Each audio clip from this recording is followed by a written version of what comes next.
بسم اللہ الرحمن الرحیم وبہ نستعین سبحانک لا علم لنا الا ما علمتنا انک انت العلیم الحکیم الحمد للہ رب العالمین والصلاة والسلام علی سید المرسلین وعلی آلہ وصحبہ اجمعین ومن تبعہم بإحسان الی یوم الدین اعوذ باللہ من الشیطان الرجیم بسم اللہ الرحمن الرحیم آمن الرسول بما انزل الیہ من ربہ والمؤمنون کل آمن باللہ وملائکتہ وکتبہ ورسلہ لا نفرق بین احد من رسلہ۔ سامعین کرام، پچھلے درس میں ہم نے نبوت و رسالت کے معنی اور مفہوم کو جانا اور اس سے متعلق ابتدائی بعض باتوں کو جانا، اور اس بات پر گفتگو ختم ہوئی تھی کہ اللہ تبارک و تعالیٰ اپنے بندوں میں سے اپنی حکمت بالغہ اور علم کامل کی بنیاد پر نبوت و رسالت کے لیے شخصیات کو چنتا رہا ہے۔ ہاں، ایسا نہیں ہے کہ کسی شخص کے اندر کوئی خاص جسمانی صلاحیت ہو تو اللہ تبارک و تعالیٰ اس کو نبی بنائے گا، ایسا حلیہ اور ایسی شکل و صورت ہونی چاہیے۔ کوئی ایسا بھی معنی نہیں ہے کہ وہ مالدار اور بڑی شخصیت ہو قوم کی۔ ہاں، لیکن کچھ سنتیں ایسی رہی ہیں کہ انبیاء کرام علیہم الصلاۃ والسلام کو ایسے اوصاف حمیدہ اور کمال کا متصف اللہ تبارک و تعالیٰ بناتا اور منتخب فرماتا کہ کسی کو ان کی سچائی، صداقت اور ان کے ساتھ قبول کرنے میں، ان کی اتباع کرنے میں کسی بھی قسم کا دنیا کے کسی بھی پہلو اور گوشے سے عذر باقی نہ رہے۔ کفار مکہ نے یہ اعتراض تو کیا کہ لولا انزل هذا القرآن على رجل من القریتین عظیم۔ یہ مکہ اور طائف کی جو بڑی بستیاں ہیں، ان دو بستیوں میں سے کسی بڑے عظیم شخصیت پر یہ قرآن کیوں نازل نہیں ہوا؟ اسی کے جواب میں اللہ نے کہا اہم یقسمون رحمت ربک نحن قسمنا بینہم معیشتہم۔ کیا وہ تمہارے پروردگار کی رحمت کو بانٹتے اور تقسیم کرتے ہیں؟ ان کا یہ کام ہے۔ ہم نے ان کی معیشت کو، زندگی کے مختلف صلاحیتوں کو، نعمتوں کو ان کے درمیان تقسیم کیا۔ غور کیجئے کہ اللہ تبارک و تعالیٰ نے کسی کو امیر، کسی کو غریب بنایا، کسی کو کچھ نعمتوں سے نوازا، کسی کو کچھ نعمتوں سے محروم رکھا، تو کیا اس پر اللہ تبارک و تعالیٰ سے اعتراض کیا جائے گا؟ وہ رب ہے، وہ حکیم ہے، علیم ہے، وہ خوب جانتا ہے کون کس بات کا، کس نعمت کے لائق ہے۔ چنانچہ اس نے اپنے علم کامل کی بنیاد پر لوگوں کو منتخب کیا۔ اللہ نے فرمایا کہ ہم نے اس دنیا میں انبیاء کو اپنے اعتبار سے منتخب کیا، وَرَفَعْنَا بَعْضَهُمْ فَوْقَ بَعْضٍ دَرَجَاتٍ۔ چنانچہ یہ معاملہ ہمارے اختیار میں ہے، اللہ کے اختیار میں ہے، ہم جس کو چاہتے ہیں جس نعمت سے اسے نوازتے ہیں۔ اسی طریقے سے نبوت کا معاملہ خود نبی کے علم کی طرف بھی نہیں لوٹتا۔ یہ جو موضوع کی بات میں نے پچھلے درس میں نقل کی تھی کہ انبیاء کو بھی ضروری نہیں ہے کہ پہلے سے یہ معلوم ہو کہ مجھے نبی کے لیے، نبوت کے لیے منتخب کیا جانے والا ہے اللہ کی طرف سے اور وہ اس کے لیے پیدا ہوا ہے، بلکہ ان کو اچانک یہ بات معلوم ہوتی ہے۔ اللہ تبارک و تعالیٰ نے اپنے نبی جناب محمد رسول اللہ صلی اللہ علیہ وسلم سے خطاب کر کے کہا وَكَذَلِكَ أَوْحَيْنَا إِلَيْكَ رُوحًا مِّنْ أَمْرِنَا مَا كُنْتَ تَدْرِي مَا الْكِتَابُ، کہ اسی طرح ہم نے آپ کی طرف اپنے حکم کی سے روح کو بھیجا، وحی کیا۔ آپ نہیں جانتے تھے، آپ کو اس بات کا علم اور ادراک نہیں تھا کہ کتاب کیا ہے، اور نہ ہی ولل ایمان، اور نہ ہی ایمان کا علم تھا۔ یعنی نبی کریم صلی اللہ علیہ وسلم نبوت کو اور وحی کے حکم کو، معاملے کو نہیں جانتے تھے، چنانچہ آپ اس سے لا علم تھے کہ عنقریب آپ نبی بننے والے ہیں، اور اللہ تبارک و تعالیٰ آپ کو اس نبوت اور اس وحی پر مطلع کرنے والا ہے۔ اسی وجہ سے نبوت کے سلسلے میں آپ کی کوئی اپنی ذاتی طمع بھی نہیں تھی۔ اللہ تعالیٰ نے قرآن میں ارشاد فرمایا وَمَا كُنْتَ تَرْجُو، آپ اس کی امید بھی نہیں رکھتے تھے کہ آپ کی طرف اس کتاب کا القاء کیا جائے گا، الا رحمتا من ربک، سوائے اللہ اپنے پروردگار کی رحمت کے۔ ہاں، یعنی نبی کریم صلی اللہ علیہ وسلم اس نبوت کی نہ تمنا کرتے تھے، نہ امید رکھتے تھے، نہ آپ کی اس میں اپنی طرف سے یہ رغبت تھی کہ میں یہ نیک کام کروں گا، میں غار میں جا کے تحنث اختیار کروں گا تو مجھے جو ہے اللہ تبارک و تعالیٰ اس مقام سے نواز دے گا۔ اسی تناظر میں ہم اس کی تائید کرتے ہوئے نزول وحی کے آغاز میں جو واقعہ پیش آیا اس کو بھی پیش کر سکتے ہیں کہ اللہ کے نبی صلی اللہ علیہ وسلم کے پاس جب اچانک پہلی مرتبہ وحی کا نزول ہوا تو آپ گھبرائے ہوئے گھر تشریف لائے اور آپ نے اپنے اہل خانہ سے کہا زملونی زملونی دثرونی، مجھے چادر اڑاؤ، مجھے چادر اڑاؤ۔ گویا اللہ کے نبی صلی اللہ علیہ وسلم کو اس کی امید نہیں تھی، یا پہلے سے آپ اس کا علم نہیں رکھتے تھے۔ اگر پہلے سے آپ اس کا علم رکھتے تو آپ اس طرح گھبراہٹ کا بے چینی کا شکار نہیں ہوتے، بلکہ اس کے لیے ذہنی طور سے تیار رہتے، بلکہ اس کے منتظر رہتے، اور پھر اس کے حاصل ہونے پر آپ خوش ہوتے۔ آپ کا یہ گھبرانا، گھر والوں سے آ کر یہ کہنا، پھر جو واقعہ ہوا کہ حضرت خدیجہ الکبریٰ نے آپ کو تسلی دی، ورقہ بن نوفل کے پاس لے گئیں، انہوں نے بھی آپ کو بتایا اور تسلی دی، یہ پورا واقعہ بتاتا ہے کہ نبی کریم صلی اللہ علیہ وسلم کو پہلے سے اس بات کا علم نہیں تھا، بلکہ نبی تو یہ بھی گارنٹی نہیں لے سکتا کہ اس کو جو نبوت ملی ہے وہ ہمیشہ رہے گی۔ اللہ تعالیٰ نے قرآن میں کہا وَلَئِن شِئْنَا لَنَذْهَبَنَّ بِالَّذِي أَوْحَيْنَا إِلَيْكَ، اگر ہم چاہیں تو جو وحی ہم نے آپ کی طرف کی ہے وہ لے کر چلے جائیں، وہ ختم کر دیں، ہاں، پھر آپ اپنے لیے ہماری طرف سے اس بارے میں کوئی وکیل نہیں پائیں گے۔ لیکن اللہ تبارک و تعالیٰ نے کبھی بھی کسی بھی نبی کو نبوت سے نوازنے کے بعد اس سے نبوت کو چھینا نہیں، ایسا واقعہ نہیں ہوا۔ اور نبوت کوئی تجارت اور دنیاوی اعتبار سے منفعت کا لین دین کا معاملہ بھی نہیں ہے کہ ایک نبی جو ہے اس کام کو کرنے کے بعد اس کا کوئی اجر اور ثواب لے کہ بھائی اس کو یہ ذمہ داری دی گئی ہے اور اس کے بدلے میں اس کو دنیا کا کوئی اجر و ثواب اللہ کی طرف سے اس کام پر دنیاوی اعتبار سے یا بندوں کی طرف سے معاوضے کی شکل میں ملے۔ وہ کہتے ہیں وما تسألهم علیہ من اجر، اللہ نے اپنے نبی سے خطاب کر کے کہا کہ آپ ان سے جو ہے اجر کا معاوضے کا سوال نہیں کرتے، ان ہوا الا ذکر للعالمین، یہ تو تمام جہانوں کے لیے نصیحت ہے، ذکر ہے، یعنی آپ اس دعوت و رسالت کا بدلہ اور معاوضہ نہیں مانگتے۔ ہر نبی اپنی قوم سے یہ کہتا تھا، جیسا کہ قرآن نے نقل کیا اپنی دعوت دینے کے بعد، کہ ما اسألکم علیہ من اجر، اس پر میں کوئی اجر اور کوئی معاوضہ نہیں چاہتا۔ ہاں، یہ قرآن مجید میں 11 مرتبہ انبیاء کی زبانی یہ جملہ وارد ہوا ہے۔ اس طرح کی اور بھی بہت سی دلیلیں یہ بتاتی ہے کہ اللہ تبارک و تعالیٰ جو انبیاء کرام یا نبوت و رسالت کے لیے جن کو منتخب فرماتا، وہ اللہ کا اپنا استعفیٰ، اپنا اختیار اور انتخاب ہوتا۔ پھر سے میں دہراؤں کہ یہاں ان فلاسفہ کا دعویٰ رد ہو جاتا ہے جو کہتے ہیں کہ نبوت کسب اور کوشش، محنت و مشقت کے ذریعے سے حاصل کی جا سکتی ہے۔ اس میں مزید تفصیل نہ کرتے ہوئے صرف یہ تذکرہ کروں ان کا ایک جملہ کہ جو شخص جس نے نبوت کو حاصل کرنے کی کوشش کی، انہوں نے 2 مثال دی، جیسے تلمسانی، ابن سبعین، ان لوگوں نے محنت کی کہ ہم نبوت کے درجے تک خود سے اپنی ریاضت اور مشقت سے پہنچیں گے۔ میں نے صوفیہ کا تذکرہ کیا کہ ان کے یہاں اس قسم کے خیالات پائے جاتے ہیں، چنانچہ انہوں نے اپنے آپ کو ایسی مشقت کے لیے جب پیش کیا اور اس میں ڈالا تو پاگل پن کے شکار ہو گئے، ان کا ذہنی توازن قائم نہیں رہا۔ اس کے بعد یہاں انہوں نے کئی دلیلیں دی ہیں، ہاں، انبیاء کرام خصوصی طور پر بعض انبیاء کے ناموں کے ساتھ اور بعض عمومی دلیلیں جس میں یہ ذکر کیا گیا ہے کہ اللہ تبارک و تعالیٰ جو ہے وہ نبوت اور رسالت کے لیے مخصوص بندوں کو منتخب کرتا ہے، اللہ تعالیٰ کا اپنا اختیار ہوتا ہے، اس میں کسی اور کا کوئی دخل یا کسی کی اپنی صلاحیت کا کوئی حصہ نہیں ہوتا۔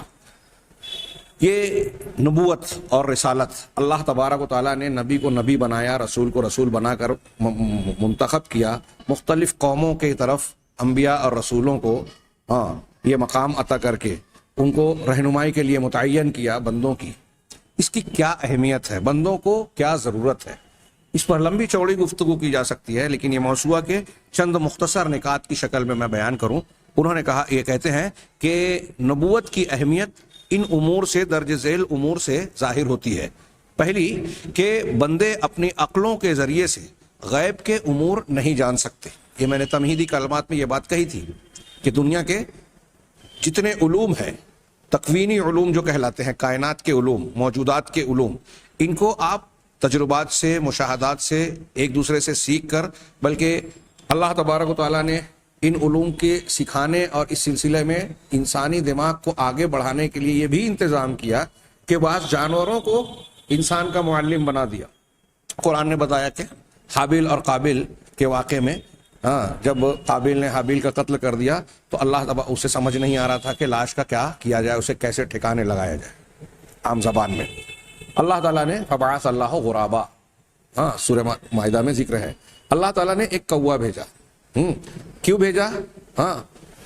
یبحث فی الارض لیواری کیف یواری سوءۃ اخی، لیوریہ کیف یواری سوءۃ اخی، تاکہ اسے دکھائے اللہ تعالیٰ کہ اپنے بھائی کی لاش کو کس طرح چھپائے۔ یہ کوے کا ایک واقعہ اللہ تبارک و تعالیٰ نے ذکر کیا۔ اگر آپ سائنس کی، میڈیکل سائنس کی اور دوسرے بہت سارے علوم کے سلسلے میں غور کریں گے تو آپ کو معلوم ہوگا کہ بہت سارے حیوانات اور جانوروں پر غور و فکر کر کے انسانوں کو دنیا کے مختلف علوم کے سلسلے میں رہنمائی ملی. فلاں سانپ کے زہر کے علاج کے لیے نیولے نے کیا پتا استعمال کیا، اس کے ذریعے سے رہنمائی ملی کہ یہ اس میں سانپ کے زہر کا تریاق ہو سکتا ہے. ہاں، حقنہ لگانے کے لیے، اینیما لگانے کے لیے پرندوں کو دیکھا کہ وہ اپنی چونچ سے اپنے مقد میں پانی کے قطرات ڈال رہے ہیں اور اس کے بعد اس کا پاخانہ ہوا، معلوم ہوا کہ یہ اس کے لیے مفید ہے. کسی سانپ کو دیکھا کہ وہ دھنیا، جس کو ہمارے یہاں مہاراشٹر میں مراٹھی والے کوتمیر کہتے ہیں، اس پر جو ہے اپنے آنکھ کو مل رہا ہے، پتہ چلا کہ یہ کشنیز ہے اور یہ کشنیز دھنیا آنکھ کے لیے مفید ہوتی ہے، اتری پھل کشنیزی بن گیا. ایسے اور بھی آپ چیزیں دیکھیں گے. اب تو جدید دور میں بتا رہے ہیں کہ باندھ کو اور دوسری چیزوں کو، بعض آبی حیوانات کو جو پانی کے اندر اپنا گھر بناتے ہیں، ان کے گھر بنانے کی شکل و صورت دیکھ کر اور وہ پانی کے بہاؤ کو روکنے کے لیے جو اس کی طرف بہاؤ کو روکنے کے لیے جو بند جیسا بناتے ہیں، اس کو دیکھ کر انسان نے بند بنانے کا طریقہ بھی سیکھا کہ سیدھا سیدھا نہ بنایا جائے بلکہ اس کو راؤنڈ رکھا جائے تاکہ آنے والے پانی کا فورس جو ہے بڑھ جائے اور بند کی پائیداری بڑھ جائے. تو حیوانات کو اللہ تبارک و تعالیٰ نے ذریعہ بنایا. میں کہنا یہ چاہ رہا ہوں کہ دنیا کی چیزوں کو اس طریقے سے آدمی جان سکتا ہے، سیکھ سکتا ہے، غور و فکر کے ذریعے سے اس میں ترقی کر سکتا ہے، لیکن غیبی امور کو جاننے کا انسان کے پاس کوئی ذریعہ نہیں ہے. ہاں، چنانچہ یہ غیبیات جبکہ انسان کے لیے دین کی بنیادوں میں سے، اصول میں سے ہے. ہاں، اب یہ اصول اور دین کی بنیادیں کہاں سے حاصل ہوگی؟ اس کے لیے نبوت کی ضرورت ہے. نبوت کی ضرورت ہے، یہ پہلی بات. دوسرا نقطہ انہوں نے بیان کیا کہ مخلوق جو ہے الخلق بحاجت الی القدوۃ الحسنہ، کہ سارے انسان اچھے قدوے اور اچھے نمونے کے ضرورت مند ہیں. ایک بات ہم بیان کر رہے ہیں، میں بیان کر رہا ہوں آپ کے سامنے، بہت ساری چیزیں ہم اور آپ جانتے ہیں، سنتے ہیں، بیان کرتے ہیں. آج تو آپ سوشل میڈیا پہ دیکھیے تو ایسا لگے گا کہ اقوال زرعی، قیمتی باتوں اور حکیمانہ باتوں کی باڑھ آئی ہوئی ہے. ہاں، معلومات کی کوئی کمی نہیں ہے، حکمت کی باتیں سارے لوگ جانتے ہیں، لیکن وہ حکمت کی باتیں انسانی زندگی میں ہمیں کتنے فیصد نظر آتی ہے وہ ہم جان سکتے ہیں. انسان کے لیے صرف تعلیمات کے سلسلے میں بیان کر دینا، پڑھا دینا کافی نہیں ہے جب تک کہ اس کے سامنے عملی نمونہ نہ. یہ انسان کی فطرت اور نیچر میں ہے. بچپن میں ہم اس نیچر کو یوں دیکھتے ہیں، فطری مزاج کو، کہ بچوں کو کہانی سننا پسند ہوتی ہے، لیکن حقیقت میں اگر آپ غور کریں تو کہانی کی پسندیدگی یا واقعات کی شکل میں کچھ چیزوں کا جاننا سیکھنا یہ عمر کے ہر حصے میں ہوتا ہے. بچپن میں کہانیوں کی شکل میں انسان جن، دیو، پری اور فلاں ہمارے ہاں جو بولا جاتا ہے، اس قسم کی کہانیاں سنتے ہیں. بڑے ہونے کے بعد یہ کہانیاں کچھ رخ بدل جاتا ہے، کبھی خبروں کی شکل میں، کبھی فلموں کی شکل میں، کبھی ٹی وی سیریل کی شکل میں، کبھی دوسری شکلوں میں. انسانی شکل و صورت کے واقعات اور قصوں کو جاننے کی کوشش کرتا ہے، اور حقیقت میں جو بھی انسان اس قسم کے واقعات سنتا ہے یا اسکرین پر دیکھتا ہے، اس سے کچھ نہ کچھ حاصل کرتا ہے، سیکھتا ہے. یعنی انسان کے سامنے کردار کی شکل میں جو نمونے آتے ہیں، جس کو ہم القدوہ کہہ سکتے ہیں، اسوہ کہہ سکتے ہیں، وہ انسان کی شخصیت کی تعمیر، وہ چاہے اچھی تعمیر ہو یا تخریب ہو، بری تخریب ہو، بری طور سے اس کی تربیت کرنے والے ہوں، یہ کردار اس کے ارد گرد کے ضرور اثر انداز ہوتے ہیں. ماں کو سب سے بڑا معلم بچوں کے لیے کہا گیا ہے، پہلی درسگاہ کہا گیا ہے. کیوں؟ اس لیے کہ بچہ سب سے زیادہ جس ذات سے پیدائش کے بعد سے قریب ہوتا ہے، اور وہ اس کا وہ پیریڈ جو اس کے بھرپور اور اعلیٰ ترین تجسس اور سیکھنے کا ہوتا ہے. جتنا کم عمر ہوتا ہے انسان، اتنا زیادہ اس کا تجسس تیز ہوتا ہے اور سیکھنے کا مادہ اتنا مضبوط ہوتا ہے. یہی وجہ ہے کہ ماں کی زبان کو سب سے پہلے بچہ سیکھتا ہے، اور اسی لیے اس زبان کو جو گھر میں سیکھتا ہے اسے مادری زبان کہا جاتا ہے. ماں کی طرف نسبت دی جاتی ہے، باپ کی طرف نہیں. تو ماں کے کردار کا سب سے زیادہ اثر اسے قبول کرتا ہے، پھر ماں کے بعد باپ کا، گھر کا. یہ کہیں کوئی استثناء ہو تو الگ بات ہے. یہی وجہ ہے کہ کہا جاتا ہے کہ الولد سر ابی، بیٹا باپ کا بھید ہوتا ہے. یعنی آپ کسی انسان کے گھر کا ماحول کیا ہے، اس کے گھر میں کون سا مزاج ہے، علمی ہے، دینی ہے، غیر دینی ہے، اس کے لیے آپ کسی بچے کو اگر جانچ لیں تو سمجھ میں آ جائے گا کہ یہ بچہ جس شکل صورت کا اور جس مزاج کا ہے، یقیناً اس کے گھر میں اسی مزاج کی تعلیم دی جا رہی ہے.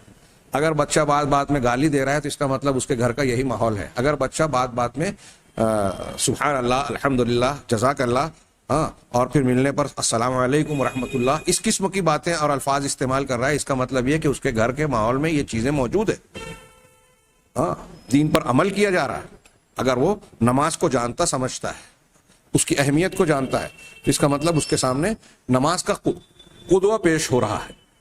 تو انسان کی تعمیر کے لیے, ذہن سازی کے لیے, میں ایسا کہہ رہا ہوں کہ کسی بھی عمر میں ہو, یہاں تک کہ بڑھاپے کی شکل میں, جوانوں کی شکل میں. آج دیکھیے ہمارے نوجوانوں کو ہیرو کی تلاش ہوتی ہے. سماج اور معاشرے میں ایسی شخصیت کو لوگ ڈھونڈتے ہیں جو ان کے مسائل کو حل کرے.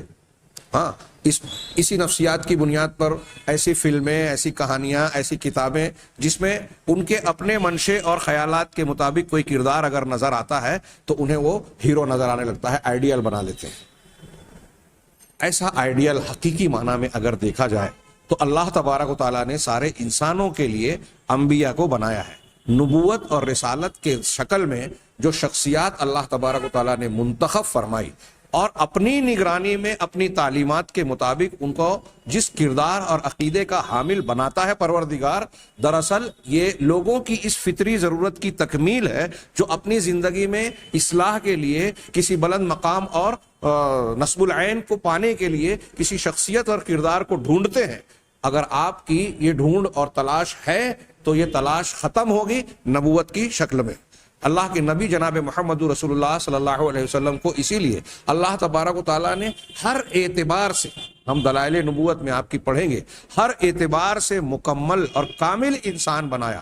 دنیا کا کوئی بھی انسان اگر جناب محمد رسول اللہ صلی اللہ علیہ وسلم کو کسی انسانی اخلاقی خوبی کے اعتبار سے جانچنا چاہے تو وہ پائے گا کہ نبی کریم صلی اللہ علیہ وسلم اس خوبی میں دنیا کے سب سے اعلیٰ انسان ہے. سچ بولنے میں سب سے اعلیٰ, وعدہ پورا کرنے میں سب سے اوپر, امانت داری میں ان کی کوئی مثال نظر نہیں آئے گی. ہاں, بہادری میں آپ کا کوئی ثانی نہیں. ہر خوبی میں آپ کامل نظر آئیں گے, ہر اعتبار سے ایسی شخصیت نظر آئے گی کہ وہ بالکل مکمل ہے. کیوں اللہ تبارک و تعالیٰ نے اس طرح سے نبی کریم صلی اللہ علیہ وسلم کو بنایا؟ کیونکہ اللہ نے لوگوں کے سامنے کہا ہے لقد کان لکم فی رسول اللہ اسوۃ حسنہ, کہ تمہارے لیے اللہ کے رسول صلی اللہ علیہ وسلم کی ذات میں بہترین نمونہ ہے. تمام انبیاء اپنی اپنی قوموں کے لیے یا دوسروں کے لیے, خلق خدا کے لیے جو ہے وہ نمونہ ہی ہوتے ہیں. لیکن جناب محمد رسول اللہ صلی اللہ علیہ وسلم چونکہ اس کڑی کی آخری, اس سلسلے کی آخری کڑی تھے اور ساری انسانیت کے لیے آپ کی نبوت کو قیامت تک کے لیے مقرر کر دیا گیا, اس لیے آپ کی شخصیت کو ہر اعتبار سے جامع اور کامل بنایا گیا.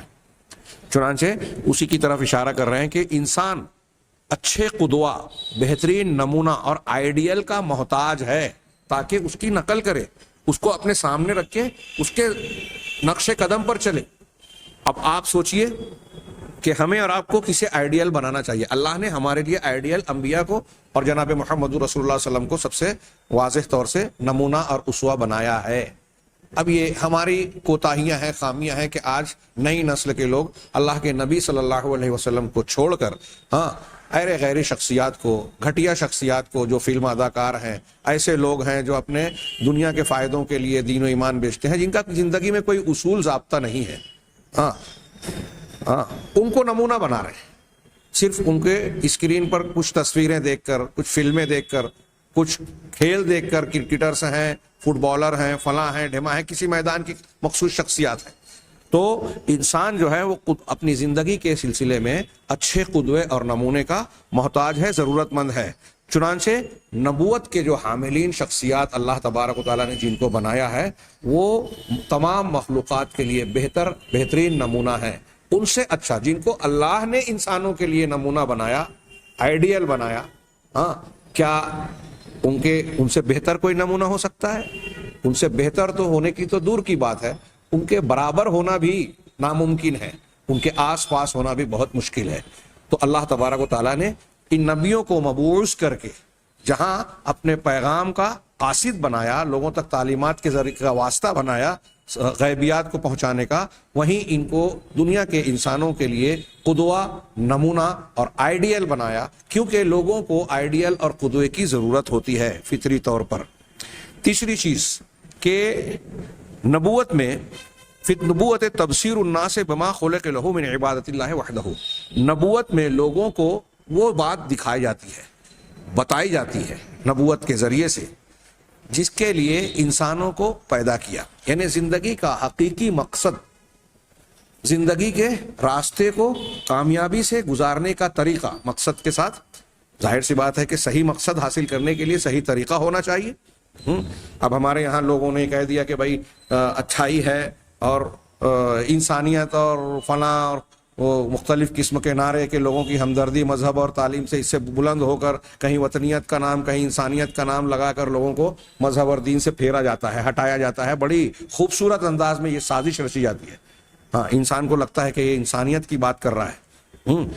اگر سچا مذہب ہے تو سچے مذہب سے اچھی اور کامل انسانیت کی تعلیم کوئی اور دے ہی نہیں سکتا، لیکن ہمیں یہ بتایا جاتا ہے کہ اگر آپ مذہب سے رابطہ قائم کرتے ہیں، اس پر تمسک کرتے ہیں، تو آپ انسانیت سے ہٹ رہے ہیں۔ کیوں؟ اس لیے کہ بگڑے ہوئے مذاہب کے نام پر جو آج فرقہ پرستی، تعصب اور نفرت کی تعلیم دی جاتی ہے کہ آپ اگر فلاں مذہب کے ماننے والے ہیں تو دوسروں سے نفرت کریں، ان کو ماریں، کاٹیں، ظلم کریں، تو یہ تصور لوگوں کے ذہن میں آ گیا کہ مذہب نفرت سکھاتا ہے، عصبیت سکھاتا ہے، لوگوں کے ساتھ ہمدردی کے جذبے کو ختم کرتا ہے، سب کے ایسا حقیقت میں ہرگز نہیں ہے۔ آپ اسلام کی تعلیمات، جو مذہب حق ہوگا، دنیا کے بعض بگڑے ہوئے مذاہب جس میں انسانوں نے اپنے عمل دخل کو شامل کر دیا، اپنی ملاوٹ ڈال دی، جیسے یہودیت ہے، ظاہر سی بات ہے کہ اپنی اصلی شکل پر نہیں ہے۔ توریت کا دین جو ہے وہ آج دنیا میں موجود نہیں ہے، یہ تلمود کا، یہود کے احبار اور رہبان کا بگڑا اور بنایا ہوا دین ہے، اس کا ملغوبہ ہے۔ اب اس میں آپ پائیں گے کہ دہشت گردی کی بھی تعلیم ہے، دوسرے مذاہب کے لوگوں سے نفرت سکھائی جاتی ہے کہ اصل انسان تو صرف یہودی ہیں، باقی سب جانور ہیں، حیوان ہیں، چوپائے ہیں، ان کے گھر چوپایوں کے باڑوں کی طرح ہیں۔ اصل انسان فرشتوں کے عنصر سے انسان اللہ تعالیٰ نے صرف یہودیوں کو پیدا کیا، باقی دوسرے لوگوں کو انسان کی شکل اس لیے دی کہ وہ یہود کے غلام بن سکیں، ان کی خدمت کر سکیں، حقیقت میں وہ شیطانی عنصر سے پیدا ہوئے۔ اور یہودیوں کے علاوہ دنیا میں جس کے پاس جو بھی ہے، دولت، زمین یا کوئی اور چیزیں، وہ سب حقیقت میں یہود کی ملکیت ہے۔ یہود کو یہ حق حاصل ہے کہ دوسروں سے ان چیزوں کو چاہے جس طرح چاہے چھینے، چاہے دھوکہ دے کر، چاہے قتل کر کے، چاہے کوئی ہیلے بہانے اور سازش کے ذریعے دوسروں کو قتل کرنا ان کے لیے جائز ہے۔ ان کی مذہبی تعلیمات میں کیا اس کو کہیں گے واقعی یہ مذہب کے نام پر دہشت گردی کی، نفرت انگیزی کی تعلیم؟ میڈیا میں یہ بات نہیں آتی، ان باتوں کو لوگ پھیلائیں گے نہیں، کیونکہ میڈیا انہی کے ہاتھ میں ہے، اور آج کا ماحول یہی ہے۔ خیرت کا نام جنو رکھ دیا، جنو کو خیرت، یہ میڈیا آج اسی میں طاق ہے کہ جو سیاہ ہے اس کو سفید اور جو سفید ہے اس کو سیاہ بیان کرتا ہے۔ اسلام کو دہشت پسندی، انتہا پسندی سے جوڑنے کے لیے کتنی کوششیں کی گئی، حالانکہ جو لوگ کوشش کرتے ہیں وہ بھی جانتے ہیں کہ یہ جھوٹ ہے۔ اسلام سے زیادہ امن و سلامتی کے پیغام پہنچانے والا کوئی دوسرا دین آج روئے زمین پر ہے ہی نہیں۔ یہ ہمارا دعویٰ ہے، ایمان ہے، یقین ہے، اور بالدلیل ہے، صرف عقیدت کی، اندھی عقیدت کی بنیاد پر یوں ہی نہیں، بلکہ علمی طور پر، تجرباتی طور پر، تاریخی ثبوتوں کے طور پر کہ اسلام کو اگر غلبہ حاصل ہوگا تو سماج اور معاشرے میں امن و امان کا دور دورہ ہوگا۔ خیر، یہ بات تھوڑی سی تفصیلی ہو گئی، لیکن عرض یہ کرنا ہے کہ انسان کو جس مقصد کی، اس کی زندگی کے مقصد اور صحیح راستے کی تلاش اور جستجو ہے، جو اس کی پہلی ضرورت ہے، اس کا پتہ اسے انبیاء اور نبوتوں کے ساتھ، سچی نبوت کے ساتھ ہی ملتا ہے۔ جب انسان نبی کے علاوہ کسی اور شخصیت کو بڑا مانتا ہے، یہ ایک بہت اہم بات میں بولنے جا رہا ہوں ضمنی طور سے، شاید آپ کو اس طرح کتابوں میں نہ ملے، اس لیے اس کی اہمیت کو سمجھیں کہ آپ دنیا میں دیکھیے، اب مثال کے طور پہ ہندوستان میں ایک شخصیت پیدا ہوئی گوتم بدھ کی، خود بدھسٹوں میں آج دنیا کے ایک بڑے مذہب میں سے بدھ مذہب مانا جاتا ہے، جبکہ اہل علم نے کہا کہ آپ اس کی تعلیمات پر غور کریں گے، سرسری غور بھی کریں گے تو پتہ یہ چلے گا کہ وہ بدھ مذہب کہلانے کے لائق ہی نہیں۔ کیوں؟ اس لیے کہ اس میں بڑی کمیاں ہیں، عبادت کا بھی کوئی معقول طریقہ اور تفصیلی تعلیم اس میں موجود نہیں ہے، اور ایسی بہت ساری خامیاں ہیں۔ روحانیت کو بلندی عطا کرنے کی بنیاد پر اور زندگی کے مقصد کو جاننے کی بنیاد پر اس کی بنیاد رکھی گئی ہے۔ کہتے ہیں کہ شروع میں وہ الہ کا، معبود کے وجود کا ہی منکر تھا، کچھ لوگ کہتے ہیں کہ نہیں، منکر نہیں تھا، جیسا کہ مولانا آزاد وغیرہ نے لکھا کہ وہ وجود تو مانتا تھا، صفات کا منکر تھا، صفات الہی کے سلسلے میں گمراہی تھی. وہ بدھ مورتی پوجا کے خلاف تھا، لیکن خود اس کے مذہب کے ماننے والوں نے، گوتم بدھ کے، ان کے مذہب کے ماننے والوں نے دنیا میں سب سے زیادہ ان کی مورتی بنا لی، ان کے بت بنا لیے. تو میں یہ عرض کرنا چاہتا ہوں یہاں بات تھوڑی سی کہ اگر کوئی شخص ایسی شخصیت کو اپنا پیشوا مذہبی قائد مان لیتا ہے جو حقیقت میں اللہ کی طرف سے بھیجا ہوا نبی نہیں ہے، یا اللہ کی تعلیمات کی بنیاد پر وہ لوگوں کی رہنمائی نہیں کر رہا ہے، تو نتیجہ کیا نکلتا ہے؟ نیا مذہب بنتا ہے. ہاں، اور وہ جو نیا مذہب بنتا ہے وہ حقیقی مذہب، اللہ کے نازل کیے ہوئے سچے نبیوں کے مذہب کے خلاف ہوتا ہے. الگ الگ راستے بن گئے. جیسے مذاہب کی تاریخ میں اس طریقے سے مختلف شخصیات کی پیروی کریں. ہمارے یہاں ایک عوامی مزاج اور رجحان ہے کہ یا تو کسی کو مانتے نہیں ہے کہ یہ بڑا آدمی ہے، اچھا آدمی ہے، نبی کو بھی نبی نہیں مانا تو قتل تک کی کوشش کر لی.